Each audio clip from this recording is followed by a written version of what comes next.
অগণতান্ত্রিক শ্রম আইনে মালিক পক্ষের স্বার্থকে প্রাধান্য দেওয়ায় শ্রমিক সমাজ সর্বত্র হয়রানি সহ নানাবিধ অসুবিধার সম্মুখীন হচ্ছে।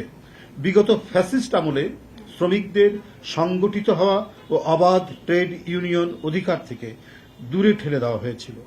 অত্যাবশ্যকীয় পরিষেবা বিল 2023-এর মাধ্যমে শ্রমিক কর্মচারীদের দাবি উত্থাপনের অধিকারকে আইন করে বন্ধ করার ব্যবস্থা করা হয়েছে। আপনারা দেখেছেন যে এই ফ্যাসিস্টদের সমর্থক কিছু ব্যবসায়ী গোষ্ঠী তারা টাকা লুটপাট করেছেন, টাকা পাচার। তাদের যে সমস্ত প্রতিষ্ঠান গড়েছিল সেখানে হাজার হাজার শ্রমিক কর্মরত ছিল, কিন্তু সেই শ্রমিকদের ছাঁটাই করে বন্ধ করে দিয়েছে মিল কারখানাগুলো।